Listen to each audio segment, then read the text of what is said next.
அன்னை கரம் பிடித்தாள், ஆலயம் கூட்டிச் சென்றார். கரங்களை குவித்து வைத்தார், கர்த்தரை வணங்கச் செய்தார்.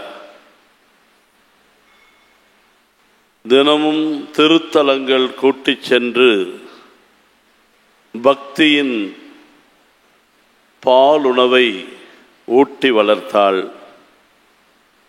என்ற வரிகளுக்கு ஏற்ப அன்புக்குரிய அந்தோணியாரின் பக்தர்களே, நம்முடைய பெற்றோர், சிறப்பாக தாய் கடவுளின் திருமுகத்தை இறைவன் இன்னார் என்று நாம் சின்ன குழந்தையாக இருக்கின்ற போதே நம்முடைய பெற்றோர் நம்மை பல்வேறு திருத்தலங்களுக்கு அழைத்து வந்து புனிதர்களின் பாதங்களை அந்த சிறு குழந்தையின் பிஞ்சு விரல்களை வைத்து அதை முத்தம் செய்து கண்களிலே ஒத்திக்கொள்ள செய்வது நம்முடைய தாய்மார்களின் வழக்கம். இவ்வாறுதான் நாம் திருத்தலங்களை தேடி தேடி அந்த புனிதர்களின் அற்புதங்களின் மூலமாக அந்த புனித தலங்களின் மீது ஓர் ஈடுபாட்டோடு பல்வேறு திருத்தலங்களுக்கு திருப்பயணிகளாக நாம் போகின்றோம். அந்த வரிசையிலே தான் பல்வேறு இடங்களிலிருந்து பதுவை புனித அந்தோணியாரின், கோடி அற்புதரான புனித அந்தோணியாரின் திருத்தலமாகிய இந்த திருத்தலத்தை நாடி வந்திருக்கின்றீர்கள். அன்பார்ந்தவர்களே, இன்றைய மைய கருத்தாக புனித அந்தோணியாரும் அன்னை மரியாவும் என்ற தலைப்பிலே மறையுரை ஆற்றுமாறு இந்த திருத்தலத்தின் அதிபர் கேட்டுக்கொண்டார்கள். பூமியிலே எத்தனையோ பூக்கள் பூத்து குலுங்குகின்றன. ஆயிரம் ஆயிரம் வண்ண மலர்கள் இந்த பூமியை அணி செய்து அந்த மலர்களின் மனம் வீசி மனிதனின் மனத்தை மகிழ்ச்சியிலே ஆழ்த்துவதை நாம் அனுபவித்திருக்கின்றோம். எத்தனையோ மலர்கள். ஆனால் அந்த மலர்களின் பயன்பாட்டை பார்க்கின்ற போது ஒரு சில மலர்கள் திருமண தம்பதியர் புதிய மணமக்களின் தோள்களிலே சென்று அமர்ந்து அந்த திருமணத்தின் மங்கள மகிழ்ச்சியின் செய்தியை மனிதர்களுக்கு அறிவித்து மணமாலைகளோடு நாம் மணமக்களை பார்க்கின்றோம். அந்த மலர்களுக்கு அந்த மணமக்களின் தோள்களை மாலையாக சென்று அமர்வதிலே இன்பம். இன்னும் சில மலர்கள் நம்முடைய பெண்களின் கூந்தலிலே சென்று அமர்ந்து அந்த பெண்களுக்கு இன்னும் அழகையும் அவர்களுக்கு மகிழ்ச்சியையும் தருவதை நாம் பார்க்கிறோம். வேறு சில மலர்கள் விழாக்களில் மேடையிலே அலங்கரிப்பதை பார்க்கின்றோம். இன்னும் சில மலர்கள் இறந்து போன சடலங்களுக்கு அஞ்சலி செலுத்தும் மாலைகளாக போய் அமர்ந்து அஞ்சலியை தெரிவிக்கின்ற மலர்களாக இடம்பெறுகின்றன. வேறு சில மலர்கள் பூமியிலே தோன்றி முளைத்து வளர்ந்து மலர்ந்து யாருக்கும் பயன்படாமல் உலர்ந்து மண்ணிலே விழுந்து மக்கி போய்விடுகின்றன. ஆனால் ஒரு சில மலர்கள் ஏதோ இந்த பீடத்தை அலங்கரித்து கொண்டிருக்கின்றது போல இறைவனின் சந்நிதானத்தை அலங்கரிக்கின்ற பாக்கியம் பெறுகின்றன.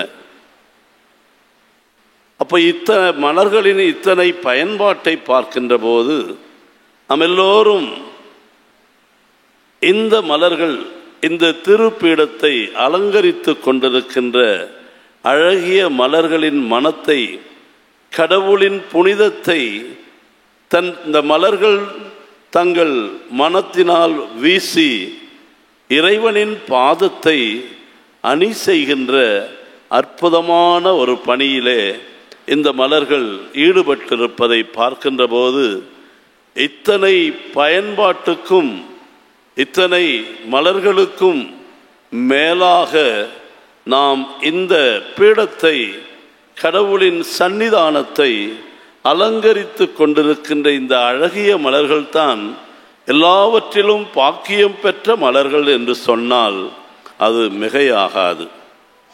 அன்புக்குரிய அந்தோனியாரின் பக்தர்களே, இவ்வாறு தான் இந்த பூமியிலே எத்தனையோ மனிதர்கள் தோன்றுகிறார்கள், பிறக்கின்றார்கள், வளர்கின்றார்கள், வாழ்கின்றார்கள், இறக்கின்றார்கள். ஆனால் அத்தனை பேரையும் இந்த உலகம் மனதிலே நினைத்து கொள்வதில்லை. சிலர் பிறந்தோம், வளர்ந்தோம், வாழ்ந்தோம், சாப்பிட்டோம், இறந்தோம் என்று மண்ணோடு மண்ணாகி போன பிறகு அவர்களை இந்த பூமியானது மறந்து போய்விடுகிறது. ஆனால் இன்னும் சில மனிதர்கள் நாட்டிற்காகவும் மக்களுக்காகவும் தியாகங்கள் பல செய்து அதன் மூலமாக அவர்கள் இறந்து போன பிறகும் இன்னும் மனிதர்களின் இதயங்களிலே வாழ்ந்து கொண்டிருக்கிறார்கள். அவர்களை மனிதர்கள் என்று சொல்லுகிறோம். Great people. மகாத்மா காந்தி, நேரு போன்ற பெரிய மனிதர்களை உலகம் மறக்கவில்லை. ஆனால் இதையெல்லாம் தாண்டி சென்று எவ்வாறு அந்த இறைவனின் சந்நிதானத்தை அலங்கரிக்கின்ற மலர்களுக்கு கிடைத்த பாக்கியம் போல ஒரு சில மனிதர்கள் இந்த பூமியிலே பிறந்து வளர்ந்து வாழ்ந்து அவர்கள் இறந்து போனாலும் என்றென்றைக்கும் மனிதர்களின் இதயங்களில் ஜீவித்து கொண்டே இருக்கிறார்கள். காரணம், அவர்கள் கடவுளின் தூதர்களாக இந்த பூமியிலே வாழ்ந்தார்கள். உலகிற்கு உப்பாக இந்த பூமியிலே வாழ்ந்தார்கள். உலகின் ஒளியாக இந்த பூமியிலே வாழ்ந்தார்கள். ஆகவே அவர்கள் இன்னும் விண்ணகத்தில் இருந்து கொண்டு இறைவனின் சந்நிதானத்தை கடவுளின் திருவடிகளிலே அலங்காரம் செய்கின்ற அழகு மனிதர்களாக, புனிதர்களாக இருக்கின்றார்கள். அப்படிப்பட்ட புனிதர்களில் மாபெரும் புனிதர்தான் அன்னை மரியாள். அந்த அன்னை மரியாளுக்கு அடுத்தபடியாக இருக்கின்ற பல்வேறு மிக மக்களின் மனங்களிலே ஜீவித்து கொண்டிருக்கின்ற, வாழ்ந்து கொண்டிருக்கின்ற புனிதர்களில் மிகப்பெரிய ஒரு புனிதர்தான் நம்முடைய பாதுகாவலராகிய புனித பதுவை அந்தோனியார். அவரை நாடி வந்திருக்கிறீர்கள், அவரை தேடி வந்திருக்கிறீர்கள். அவர் எவ்வாறு இந்த பூமியிலே உலகிற்கு உப்பாக இருந்து, ஒளியாக இருந்து, இருள் நிறைந்த உலகத்திலே, இருள் படிந்த இதயங்களிலே தன்னுடைய வார்த்தையின் மூலமாக, கடவுளின் வார்த்தையை அறிவித்ததன் மூலமாகவும் போதித்ததன் மூலமாகவும் அவர் உலகிற்கு ஒளியாக திகழ்ந்தவர். தன்னுடைய புதுமைகளாலும் போதனைகளாலும் மக்களின் வாழ்க்கையிலே துன்பங்களை அகற்றி, பேய்களை ஓட்டி, நோய்களை நீக்கி, தீய சக்திகளின் நாட்டங்களையும் அசுத்த ஆவிகளின் பிடியில் இருப்பவர்களுக்கும் அவர் ஒரு சிறந்த புனிதராக இருந்து அவர்களின் வாழ்க்கையிலே இருந்த கசப்பையும் துன்பத்தையும் காயங்களையும் கஷ்டங்களையும் அவர் மாற்றி எவ்வாறு உப்பானது உணவிற்கு சுவை ஊட்டுகிறதோ அதுபோன்று மக்களின் வாழ்க்கையிலே மகிழ்ச்சியை ஊட்டுபவராக, சுவையை ஊட்டுபவராக, ஒளியை தருபவராக அவர் இந்த பூமியிலே திகழ்ந்ததன் காரணமாக நாம் எல்லோரும் அவரை மறக்காமல் ஓடி வந்து அவரது திருத்தலத்திலே நாடி வந்து அவரை வணங்குகின்றோம், புகழ்கின்றோம், வாழ்த்துகின்றோம், இறைவனையோ ஆராதிக்கின்றோம்.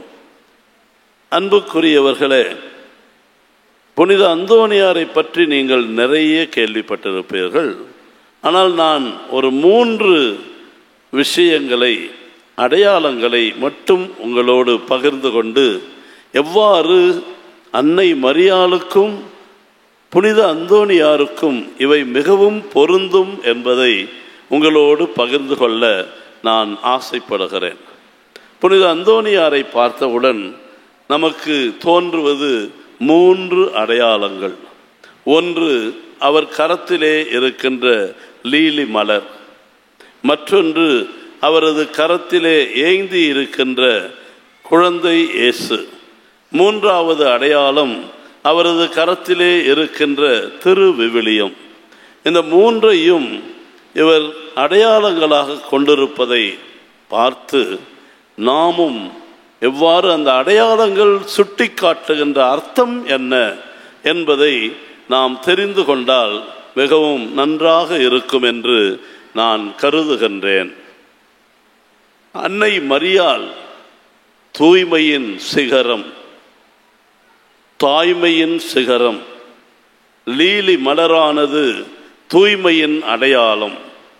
அந்த லீலி மலர் எவ்வாறு வெண்மையாக எந்த அப்பழுக்குமின்றி இருக்கின்றதோ அதே போன்று அமல உற்பவியாகிய அன்னை மரியாள் தூய்மையின் சிகரமாக, தூய்மையின் நிறைவாக, அப்பழுக்கின்றி ஜென்ம பாவ மாசு கூட இல்லாமல் அந்த தாய் மரியாள் தூய்மையாக வாழ்ந்ததைப் போல புனித அந்தோனியாரும் தூய்மையிலே சிறந்து வாழ்ந்ததன் அடையாளமாகத்தான் அவர் கரங்களிலே அந்த தூய்மையின் அடையாளமாகிய லீலி மலரை வைத்திருக்கின்றார். நாம் அவரது சீடர்கள், பக்தர்கள் என்றால் இறைவன் நான் பரிசுத்தமாய் இருக்கிறது போல நீங்களும் தூய்மையாய் இருங்கள் என்று நமக்கு அழைப்பு கொடுக்கின்றார். இந்த திருத்தலத்தை நாடி வருவதிலே முதல் நிபந்தனையாக நாம் இதயத்தில் சுத்தமுள்ளவர்களாக இருக்கின்றோமா? நாம் ஆன்மாவில் தூய்மையாக இருக்கின்றோமா?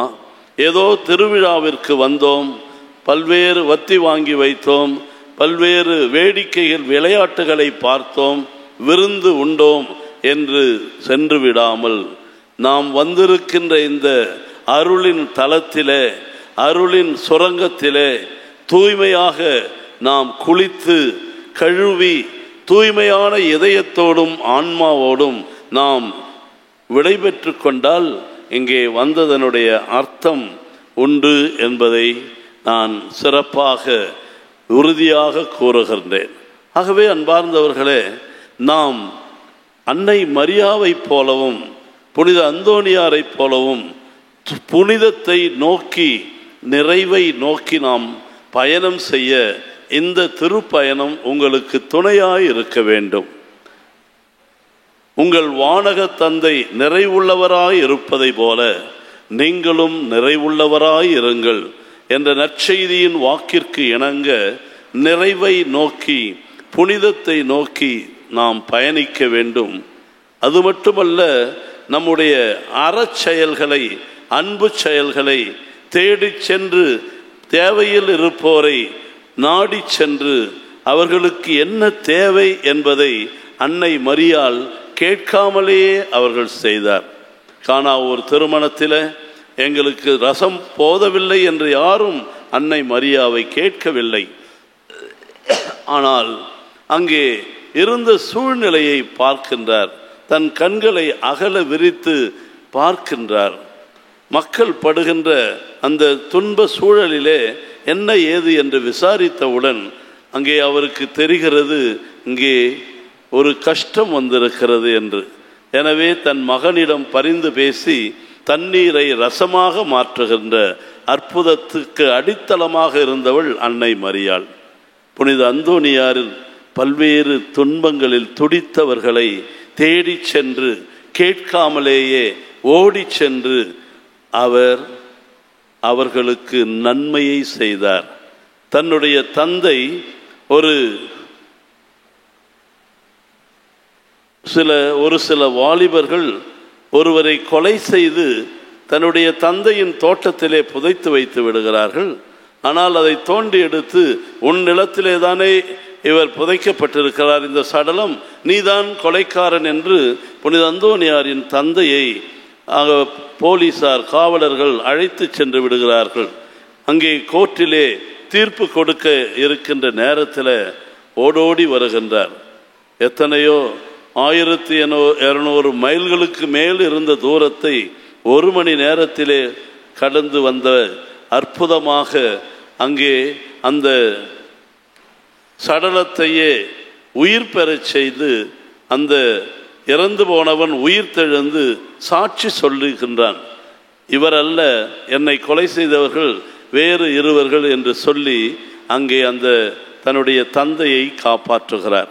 இவ்வாறு துன்பத்திலே துடித்த எத்தனையோ பேருக்கு தேடி சென்று அவர் புதுமைகளை செய்து அற்புதங்களை செய்து புனித அந்தோனியார் பிறருக்கு வாழ்க்கையிலே மகிழ்ச்சியை ஊட்டினார், துன்பத்தை அகற்றினார், நோய் நொடியிலிருந்து விடுதலை தந்தார், பேய் பில்லி சூனியங்களிலிருந்து அவர்களுக்கு அமைதியையும் மன நிறைவையும் மன மகிழ்ச்சியையும் தந்தார்.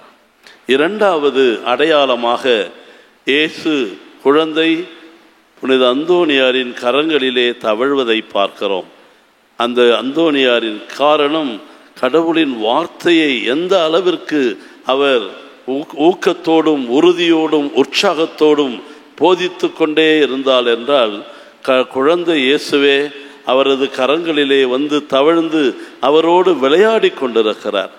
அன்னை மரியாள் குழந்தை இயேசுவை தன் இதயத்திலும் தன்னுடைய வயிற்றிலும் தாங்கியவராய் பிறருக்கு தன்னையே அவர் ஒரு சாட்சியாக எலிசபெத் அம்மாளை நாடி செல்லுகின்ற போது இயேசுவையும் தன்னுடைய உதரத்திலே தாங்கி செல்லுகிறார். அதே போன்று புனித அந்தோனியாரையும் புனித அன்னை மரியாவையும் போன்று நாம் இறைமகன் இயேசுவை பிறர் ஏந்தி சென்று பிறருக்கு நம் வாழ்வாலும் வார்த்தையாலும் அறிவிக்க கடமைப்பட்டிருக்கிறோம். நான் கிறிஸ்தவன் என்று சொல்லிக் கொள்வதிலே அர்த்தமில்லை. அந்த கிறிஸ்துவாக மாறி அந்த கிறிஸ்துவை என்னுடைய இதயத்திலும் என்னுடைய வாழ்க்கையின் ஒவ்வொரு நெளிவிலும் அவரை தாங்கி சென்று நற்செய்தியை அறிவிப்பதன் மூலமாக கிறிஸ்துவை பிறருக்கு அடையாளம் காட்ட வேண்டும். அந்த இயேசு கிறிஸ்துவின் வல்லமையை நாம் நற்செய்திக்கு சான்று பகர்வதன் மூலமாக அந்த அந்தோனியாரும் அன்னை மரியாளும் வாழ்ந்ததைப் போலவே நாமும் வாழ அழைக்கப்படுகின்றோம். மூன்றாவது அடையாளமாக அந்த கடவுளின் வார்த்தையை தாங்கிய விவிலியத்தை புனித அந்தோனியார் கரத்திலே வைத்திருக்கின்றதன் அடையாளம், நாம் எல்லோரும் கடவுளின் கட்டளைகளை முதலிலே தெரிந்து கொள்வதும் அறிந்து கொள்வதும் அதை படிப்பதும் அதை வாழ்க்கையிலே தியானிப்பதும் வாழ்ந்து நம்முடைய வாழ்க்கையின் மூலமாக நற்செய்தி அறிவிப்பாளர்களாக நாம் வாழவும் அழைக்கப்படுகிறோம். அன்னை மரியாள் தானே ஒரு நற்செய்தியாக இயேசுவை பிறருக்கு அறிவிக்கின்றவராக அந்த சீடர்களின் கூட்டத்தின் அன்னையாக இருக்கிறார். சிலுவை அடியிலே நம்முடைய தாயாக அந்த தாய் மாறிவிடுகிறார். ஆகவே தன்னுடைய மகனை பற்றி எல்லோருக்கும் எடுத்து சொல்லி, என் மகன் சொல்வதைப் போல கேளுங்கள் என்று சொல்கிறார். அந்தோனியாரோ கரத்திலே விவிலியத்தை ஏந்தி போதிக்கின்றார், மனிதர்களுக்கு போதிக்கின்றார். மனிதர்கள் அவரது போதனையை கேட்காத ஒரு சூழலிலே இயற்கைக்கு போதிக்கின்றார், கடலிலே இருக்கின்ற மீன்களுக்கு போதிக்கின்றார், அந்த மீன்கள் எல்லாம் தலையை தூக்கி அவரது போதனையை மிகவும் அமைதியோடு கேட்டுக்கொண்டிருந்ததாக அவரது வரலாறு கூறுகிறது. ஒரு நாள் ஒரு யூதன் திவ்ய நற்கருணையிலே இயேசு பிரசன்னமாக இல்லை என்று அவன் சொல்லுகின்றான். உன்னால் முடிந்தால் நற்கருணையிலே ஆண்டவர் இருக்கிறார் என்பதை நீ உறுதிப்படுத்து, அதை நாங்கள் நம்புகிறோம் என்று சொல்லி ஒரு கழுதையை 3 நாட்களாக பட்டினி போடுகின்றார்கள். அப்பொழுது அங்கே அவன் சொல்லுகிறான், இந்த 3 நாட்களாக பட்டினி போடப்பட்ட கழுதையை நான் கொண்டு வருவேன். நீங்கள் ஒரு பக்கம் திவ்ய நற்கருணையை வைத்திருங்கள், இன்னொரு பக்கம் பசுமையான புல்கட்டை வைத்திருங்கள். உண்மையிலேயே கிறிஸ்து ஆண்டவர் அந்த நற்கருணையிலே பிரசன்னமாக இருந்தால் அந்த கழுதை அந்த புல்லை சாப்பிடாமல் நேராக அந்த நற்கருணை ஆண்டவரை பார்த்து ஆராதிக்க வேண்டும் என்று அவன் சொல்லுகின்றான். அப்பொழுது புனித அந்தோனியார் அதே மாதிரி செய்கின்றார். 3-4 நாட்கள் பசியோடு இருந்த அந்த கழுதையை கொண்டு வருகிறார்கள். அந்தோனியார் நற்கருணை ஆண்டவரை அங்கே வைத்திருக்கிறார். ஓடி வந்த அந்த கழுதையானது அந்த புல்கட்டை பார்த்துதான் ஓட வேண்டும். ஏனென்றால் பசியினால் வாடிக்கொண்டிருந்த அந்த கழுதை அதை செய்யாமல் நேராக நற்கருணை ஆண்டவர் இருந்த இடத்திற்கு சென்று மண்டியிட்டு ஆராதித்து வணங்கியதாம். அப்பொழுது எல்லோரும் ஏற்றுக்கொள்கிறார்கள். என்ன அற்புதம்! உண்மையிலேயே கடவுள் கிறிஸ்து நற்கருணையிலே பிரசன்னமாக இருக்கிறார் என்று அங்கே அவர் மக்களுக்கு மிக உறுதியாக எண்பித்து காட்டியதை அவரது வரலாறு கூறுகிறது. தன்னுடைய மகனை காட்டிய அன்னை மரியாளை போன்று நற்கருணை ஆண்டவரை சுட்டி காட்டிய புனித அந்தோனியாரை போன்று இந்த திருத்தலம் நாடி வந்திருக்கின்ற நீங்களும் நானும் இந்த 3 அடையாளங்களின் அர்த்தத்தை வாழ்க்கையிலே கடைபிடித்து தூய்மையாக லீலி மலரை போல வாழ, நல்ல ஒப்புரவு அருட்சாதனத்தை நாடி இங்கிருந்து செல்லுகின்ற போது பரிசுத்தர்களாக, மனம் மாறியவர்களாக, மனம் திரும்பியவர்களாக, புதிய மனிதர்களாக நாம் செல்ல அழைக்கப்பட்டிருக்கிறோம். நற்செய்தியை அறிவிக்கவும் இயேசு ஆண்டவரை பிறருக்கு கொண்டு போகவும் கடமைப்பட்டிருக்கிறோம். இந்த சிறந்த இந்த எண்ணங்களோடு நாம் அனைவரும் புனித அன்னை மரியாளின் பரிந்துரையையும் அந்தோனியாரின் பரிந்துரையையும் பெற்று மகிழ்ச்சியோடு நீங்கள் வாழ வேண்டும். எல்லா நலன்களையும் பெற்றிருக்க வேண்டும். துன்பம், சோகம், வேதனை, கஷ்டம் இவற்றிலிருந்து நீங்கள் விடுபட வேண்டும். இறைவனின் அருள் இந்த 2 மாபெரும் புனிதர்களின் மூலமாக உங்கள் வாழ்க்கையை மாற்றி அமைக்க வேண்டும். அதன் மூலமாக இன்றைய நற்செய்தியிலே கேட்டது போல உங்கள் நற்செயல்களை கண்டு வானக தந்தையை எல்லோரும் புகழ வேண்டும். நம்முடைய பிறந்த நோக்கமே இதுதான். எதற்காக பிறந்திருக்கின்றோம்? இறைவனை அறியவும், அவரை அன்பு செய்யவும், அவரை ஆராதிக்கவும், அதன் மூலமாக விண்ணக பேரின்பத்தை அடையவுமே நாம் இந்த பூமியிலே அடியெடுத்து வைத்திருக்கின்றோம். இந்த பூமியிலே நாம் வந்திருக்கின்றோம் என்றால் ஒரு நோக்கம் இருக்கிறது. இல்லை என்றால் நாம் இங்கு இருப்பதிலே அர்த்தமில்லை. இந்த திருத்தலத்தை நீங்கள் நாடி வந்திருக்கிறீர்கள் என்றால் இது உங்கள் வாழ்க்கையிலே ஒரு பெரிய மாற்றத்தை ஏற்படுத்த வேண்டும். அதன் மூலமாக உங்கள் வாழ்க்கையிலே, உங்கள் குடும்பங்களிலே, உங்கள் பணித்தலங்களிலே நீங்கள் முழுமையாக கிறிஸ்துவின் ஒளியாகவும் உப்பாகவும் மாறி பிறர் வாழ்க்கையிலே சுவையையும் மகிழ்ச்சியையும் ஏற்ற வேண்டும். பிறரது வாழ்க்கையில் இருக்கின்ற துன்பங்களையும் சோகங்களையும் கண்ணீரையும் நீங்கள் அகற்றுவதற்காக பாடுபட வேண்டும். பகைமையை ஒழிக்க வேண்டும்.